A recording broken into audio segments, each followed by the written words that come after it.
Hey there, welcome back to another episode of the Redeemed Marriage Podcast. This is Rusty and Heather Bryant. Glad to be back with you for another episode. And so a little bit of, I guess, an update. And I mean, this episode is going to be fun. It's going to be, we're going to dive in to some really, we're going to have just a great, fun discussion because it's almost, when we're recording this, it's almost Valentine's Day. But before we do that, just a little follow-up. If you follow along with us, we know that some of you, you do listen to us every week, so you're kind of up to date, and you've listened to lots of episodes. If you're not one of those people and you just kind of turn us on whenever, let me encourage you, whatever platform you listen to this, hit the follow button, because that way the podcast every week when it comes out, it'll just pop into your little queue and you can follow along that way. So sometimes I think we assume that people are kind of right along with us, but last week we did an episode on prayer because we are in the middle of a season of prayer, and we have been praying for you, our listeners. So for our challenge that our church does, we're challenged to pray for one thing at 1 o'clock each day, and that's the P28 challenge for the 28 days of February. But we told you guys last week we have sort of changed that up a little bit, and we just felt led to pray for marriages. And so we've asked you guys for specific prayer requests, specific couples that we can add to our calendar. And it went a little crazy, which is fine because we don't want you to feel like you're slighted. We want you to know that we can actually pray for 5 couples a day because that's what we're up to now. So there are 5 couples a day on our prayer calendar for the month of February. But here's what I want you to know.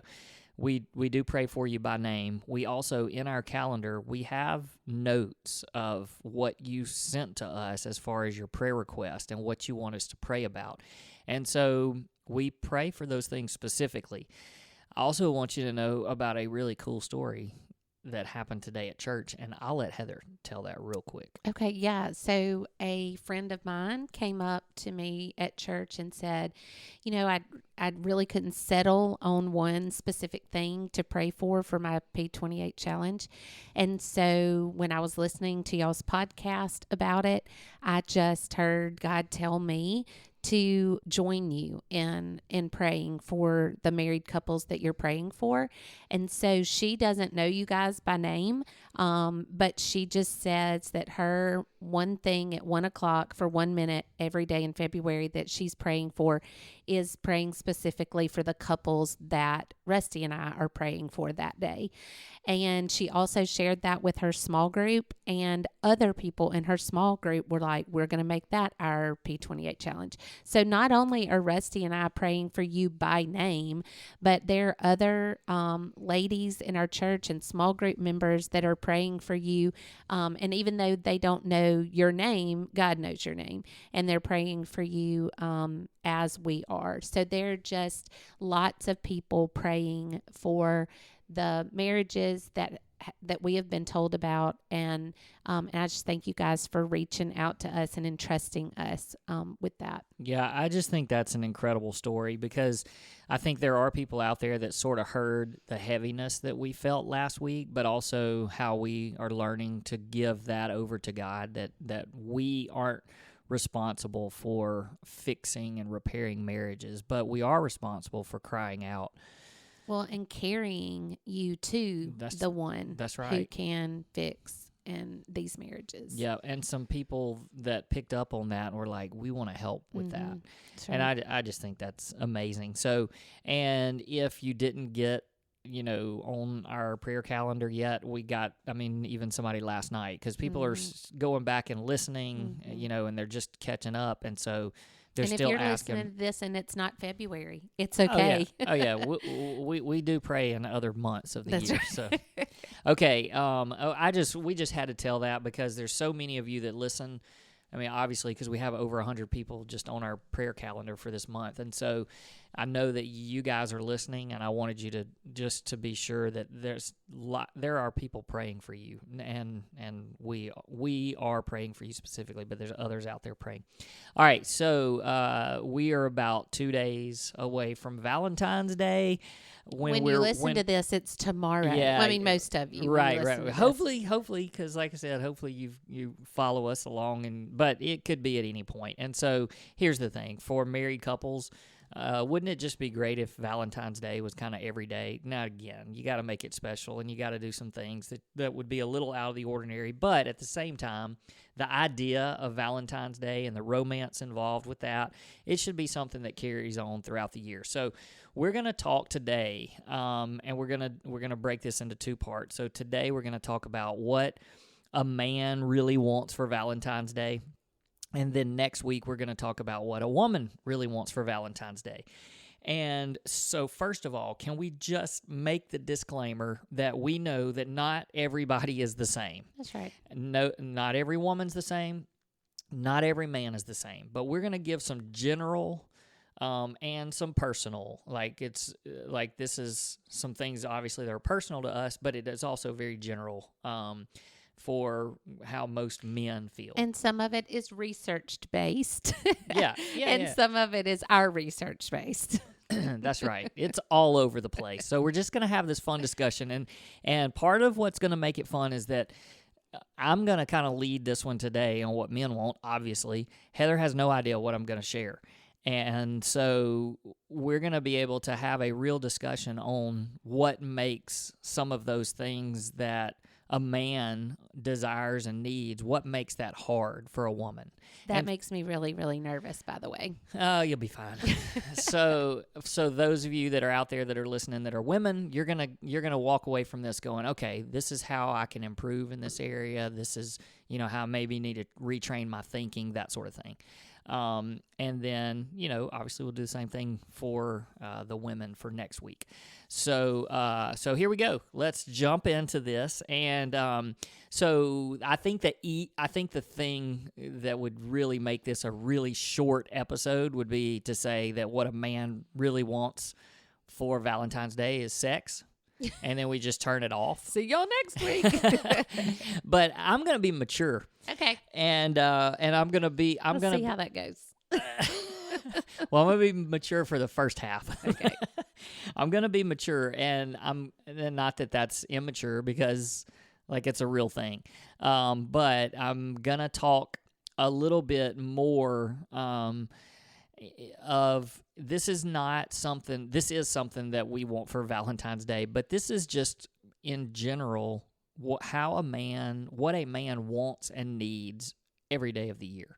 And if you're looking for a day to start this and be like, I'm going to do better with this, then start it on Valentine's Day. So that's what we would really want. So there's going to be 2 parts to this. This first one is going to be this. And for those of you listening and you're like, oh, I mean, really, it is sex. Well, we're going to talk about that as well. So, but here's what I want to say to you. First of all, you really need to know your spouse's love language. And we talk about love languages a lot on here, but and again, it doesn't have to be the whole 5 love languages, take the quiz. It doesn't have to be that. You just have to know what your spouse wants. And if you don't know, ask them. That's right. How do you feel loved? Yeah, and I mean, there are the love languages, the words of affirmation, acts of service, physical touch, gifts, and quality time. There they are. How did you forget that one? I know, because that was number 1. Well, and it's way up there for me too. But those are the things, and you need to be able to pinpoint. And so on Valentine's Day, that's what you need to do for your spouse. Let's just make it really simple. If you know what their love language is, then do that. If their love language is not gifts, then don't go buy them a bunch of gifts. Now hold up. Okay. Hey, I was like, whoa. I'm running this. Okay, I'm running this. Okay. Yes. Well, don't tell somebody not to get their wife a gift. No, we're not talking about the because women. I have 0. Huh? Well, I mean, we're talking about what a man wants. Oh, okay. Right. But I'm just saying. Okay. You're right. Forgive me. Yeah. So Continue. I'm just saying that for Valentine's Day, and every day. Okay. Like, know what makes your spouse feel loved. Right. Okay, so now I'm going to go into this really general, here are the things, and we'll get a little bit specific. Okay. So for a man wants to be respected. I have a hard time with that word because it's got such a really broad meaning. Like, what does that mean? Well, not only that, but I think our world has made it a negative connotation to it. How so? Like on submit to your husband. Mm-hmm. And a lot of people tie that into respect, and I think they're completely different. Yeah. Well, and I'll say this. I don't know that a man, the word submission is not really what I think of at all when I hear respect. Mm-hmm. So what I hear and what I think of when I hear the word respect is I think of appreciation, honor, words of affirmation, like, do you believe in me? Mm-hmm. Kind of like, you still think I'm the greatest thing ever. Mm-hmm. And so how do you put that into practice on a daily basis? Well, I think that it really is part of the let me tell you and let me vocalize to you how awesome you are. Mm-hmm. And that is, I mean, that could come in the form of you are such a great dad. Mm-hmm. That could come in the form of, the yard looks so good. Like those people down the street, they wish that you were the man of their house. They wish you were their yard man too. Yeah. I mean, those kind of things. And, even like, man, and again, this is not for every spouse out there because I understand that there are some husbands that have let themselves go really bad in the area of physical fitness. But for those that actually work hard at it and try, then that's another thing. Like I'm still attracted to you because you work hard to stay fit or whatever it is. But all of those things, put them all together, and that's how you show a husband that they're honored, they're appreciated, they're loved, all of that respect, whatever word you want to say. So where I think that where we get sideways with this is I think a lot of wives do the exact opposite of that, where those things may take place, but instead of pointing those things out, you point out the shortcomings. So there may be all of these great things that are going on, or it may just be a few things great that are going on, because there are some deadbeat husbands out there. But I think that it's so much easier for wives to point out, do you remember how many times I've asked you to change that light bulb? Or, how many times have I, are you ever going to get around to doing this, that kind of thing. So it's Monday. The trash still comes on Monday. Yeah. So it becomes instead of focusing on how can I build this man up that I live with, it becomes, it's the exact opposite. It's like I'm not going to build them up because I never say anything positive when there are positive things going on, and instead I'm just going to nag about these little negative things. Mm-hmm. So, do you think that's fair? Sure. What I'm saying? Yeah, I mean, I feel challenged in that area, for sure. So, yeah, I definitely think that is a big area, and I think that for women, we have a tendency to think, well, gosh, I mean, I do so much around the house. Why do I have to praise him for taking out the trash? Or I do, some of the, stay-at-home moms. I mean, I can remember being at home and saying, but I deal with them all day. And he comes home and wrestles them for 30 minutes and bathes them. And I'm supposed to tell him how amazing he is at being a dad, And so I think that we have a tendency to put our eyes back on us, and it's being purposeful in and being challenged in this area to where we can speak life and words of affirmation over our spouse. So, yeah. So for a think that's woman, fair. I mean, in general, like for you, why does it, why do you feel like it's easier for some, just overall, for wives to pinpoint and pick out the little things that that a husband may not do, as opposed to, really focusing on the things that are done? Like, do you think, well, if I don't say those things and remind, me of those things, then they're never going to get done? Like, do you think that? Or Yeah, a little bit, because I think there is you've even said before, we can't read your mind, and we just remind us or just tell us or whatever. And I think that's part of it, that we don't want to stew and get mad over the fact that you haven't changed a light bulb if we haven't said, hey, that light bulb really needs to be changed, and please change that light bulb.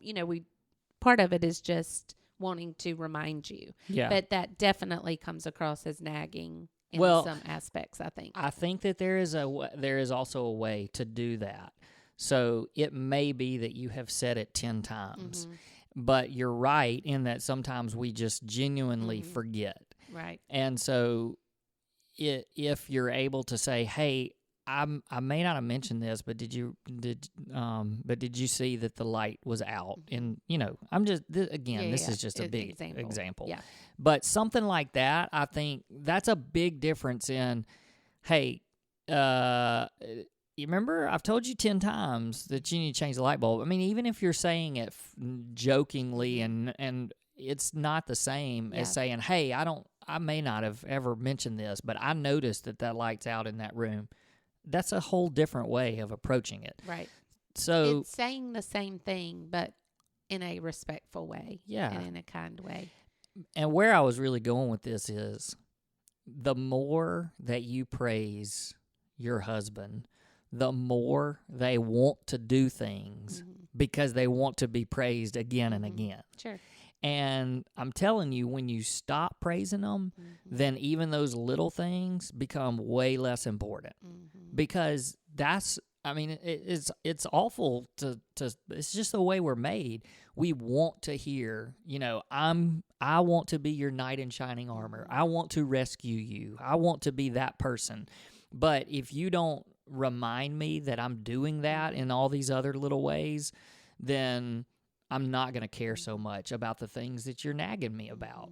And, I would challenge wives out there to really go overboard in this area and see if it doesn't help with, because I genuinely believe that there's husbands out there that will look for stuff to do because they want to hear you tell them how great they are. And so the other part of that is to also do it in public. Like praise your spouse in public, even, for them to be able to hear you to say, oh my gosh, you should have seen what he did yesterday, or, anything. And it's that's just not like over the top, because then your friends don't want to be around you. Right. Like, oh my gosh, it can be done in a subtle Sure. way. But man, you talk about just walking away going, I'm the man. Like, I'm the man, and it's not. And I don't ever feel, you hear that, ladies? Don't y'all wish y'all had somebody like me? It's not that. It is like, I have made her happy. So, and for us, I think that I would like to respond to that by saying that if you have a husband that doesn't do any of those things, when is the last time you praised him for doing any of those things? And try to find even the smallest thing that he could do that you were able to say, thank you so much for doing that. Even if it's something small, like taking out the trash.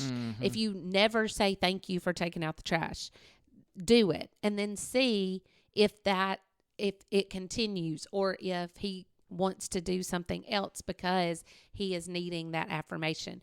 And then if you have a husband that spends a lot of time at work, he could be getting a lot of praise at work because it's like, well, up here, people notice. They think I'm the man. Yeah.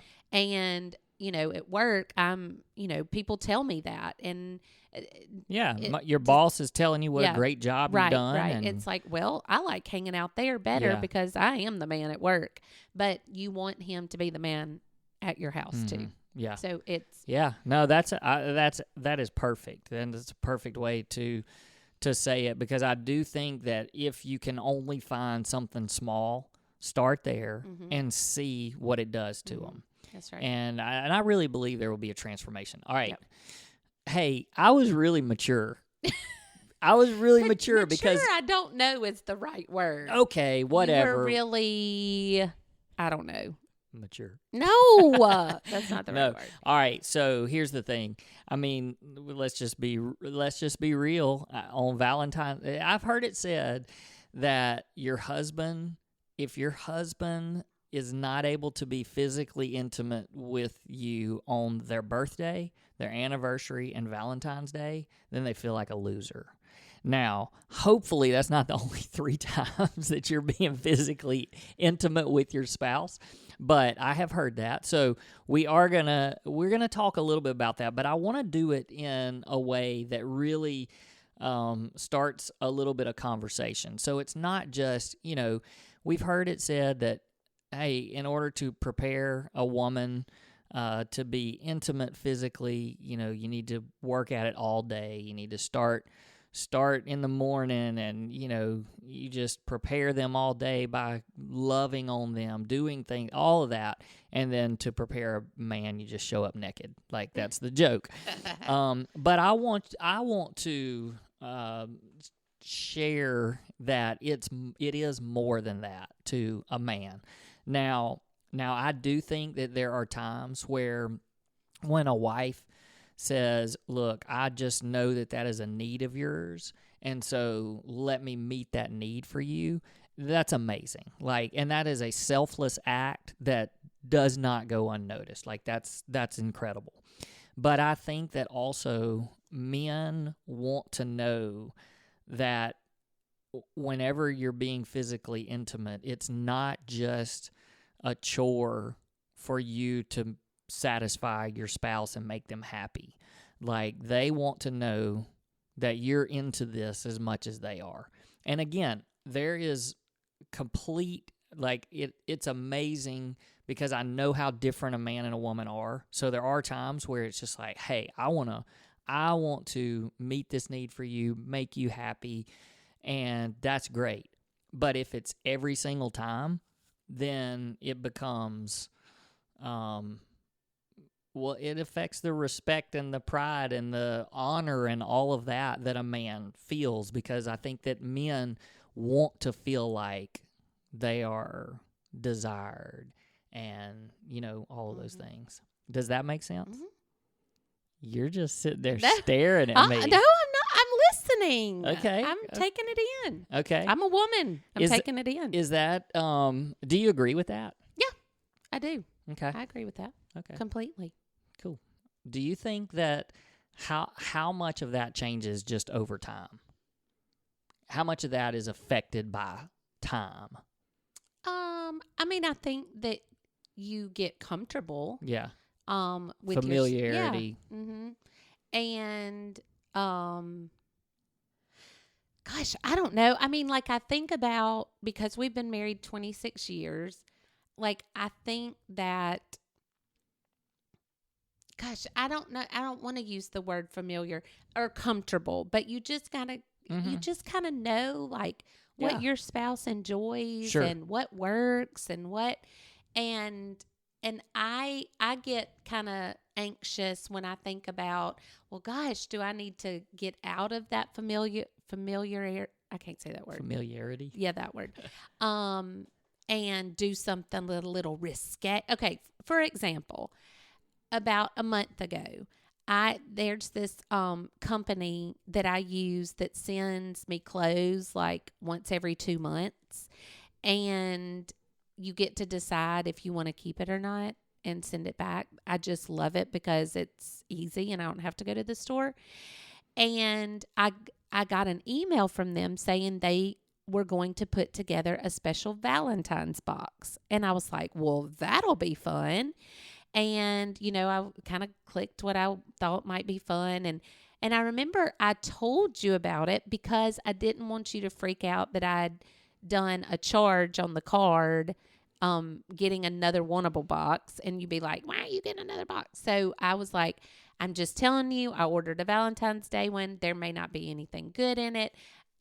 I may not keep any of it. I just wanted you to know that I put that out there.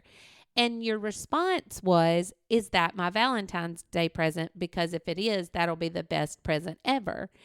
And I started thinking, gosh, maybe I'm too boring. Like maybe I should spice things up a little bit, or, maybe I should request a meow, outfit or so. I mean, whatever. Yeah.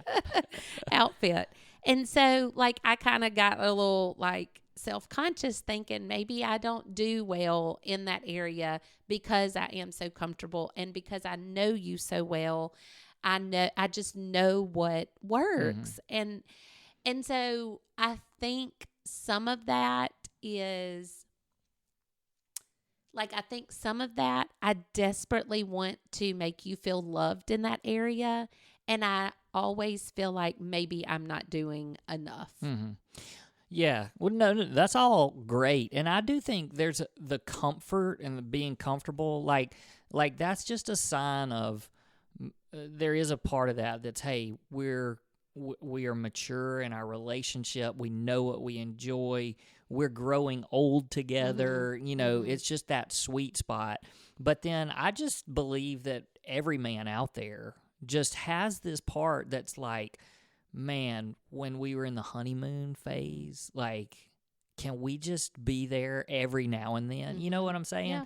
And so, but I told you when you said that you told me about that box or whatever, and I remember texting you and said, you just telling me that is the greatest thing that happened to me today. Because just the fact that you thought about it, like it hasn't led to anything, but the fact that you thought about that, like, was the greatest thing that happened. Because I'll move into this next thing because we kind of got to hurry here. Sorry. The next thing is like flirting, like that's flirting, And for me to know that you were thinking about that and thought of that, like that was incredible. And I do think that as we have become, and everybody does this, as you get more comfortable, you just kind of stop flirting. And I think that guys, look, I mean, you think about when we were dating, you flirted with me all the time. And even as we were newlyweds, we were just constantly, and again, you grow up, all of that kind of stuff. I get it. But we couldn't keep our hands off each other when we were first married.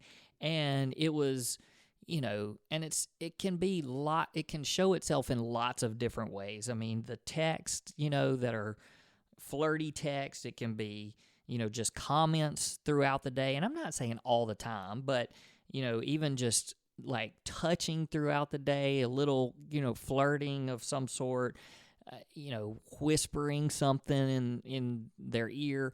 And here's the part that I really want to, I mean, we're almost out of time for what we normally do, but I want to ask this question. Do you, as a woman, does it cross your mind or enter your mind to think, if I flirt with him, then he's going to think every time I flirt with him that now it's got to lead to sex? Absolutely. So is that a reason? Oftentimes I don't flirt or don't say things because I'm like, I don't need it to lead to something tonight. And I mean, that's just being really honest. All right, perfect. And I'm so glad I asked that question, because I would say this for every man out there. And I'm not every man. So this may You're be. not? No, I am definitely not. If you're not used to flirting with your spouse at this stage of your marriage and you do it, chances are they're going to go straight to, oh, yes, tonight's the night. Like immediately. That's what's going to happen. But let me just say, a little bit of that is your fault then, because that's the only time you're ever flirtatious with your spouse. So it's kind of like you have to maybe get over that hump. Mm-hmm. But if you incorporate that into like just every day, like, because what I want to say is, why not? Like, why not flirt with each other? And if you incorporate that into just, I mean, I'm not saying to be gross and obnoxious every day, but if you flirt with your spouse, if you flirt with your spouse on a regular basis, it will become, my wife is the greatest. She is so much fun, and genuinely will not expect that every single time that you flirt with them. It just becomes, we have so much fun together.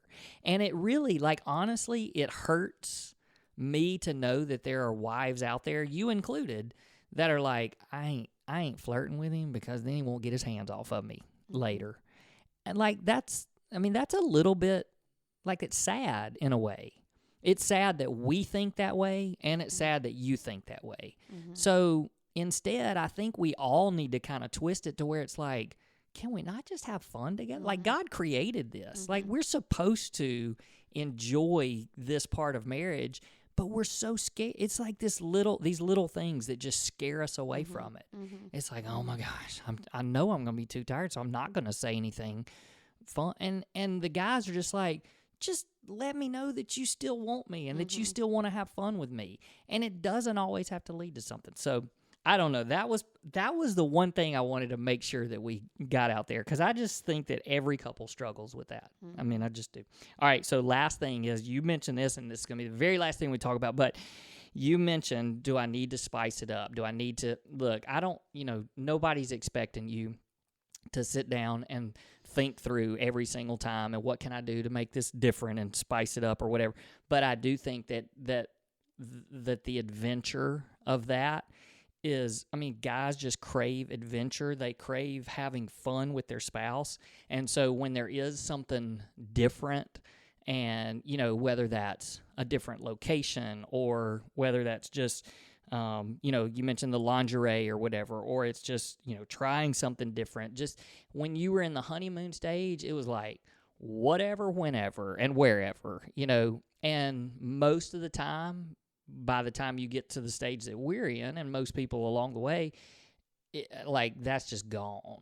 And not that it's bad, because it can still be really good, but I just think that there's people out there that are like, let's just have fun. And one example of that, so we were out, you'll probably think, I don't even really remember that. These are the things that guys never forget, like ever. So I run out of the trails, and we were out there. I convinced you to go with me one time, and we're out in my place, and I'm like, this is where I run every day, and the dog's with us. We're just kind of, and you said to me, have you ever thought about having sex with me out here? And we didn't, because that's probably illegal, but that was the greatest thing you've ever said to me, because I was like, huh, have I? The greatest thing ever that I said to you. Awesome. But it's just that kind of a thing. And I think it's more when we just, like, when I know that you're thinking, hey, like, I want you, this is fun, we're in this life together, we live this one time, let's just have as much fun as we can. That just does everything for a guy. Mm-hmm. So, all right, we went way over. That's I'm about okay. to shut this down. You weren't going to shut it down before I say this. Okay. I want to make sure that there may be some women that are listening to this that say, my husband needs to hear this, as in, like, maybe you are the one that feels like you're never physical with your spouse. Mm-hmm. And that's okay. Like, these roles may be reversed. Yeah. They may be, whatever role you feel like you're in, this message can still be for you. This talk can still be for you, because it's not always the man that feels that way versus the women feel.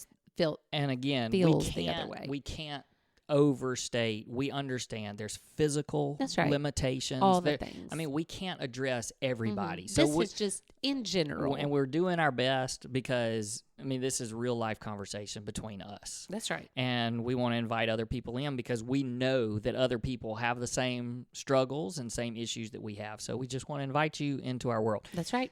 None of that was scripted. Heather had no idea what I was about to say. As evidenced by my getting very quiet. I would look over and you'd be like, crickets. All right, that was fun. Okay, so next time we're gonna reverse the roles and we're gonna let Heather throw it at me and we'll see what happens. I'm back next week. All right, you guys have a great week. Happy Valentine's Day. See you next time.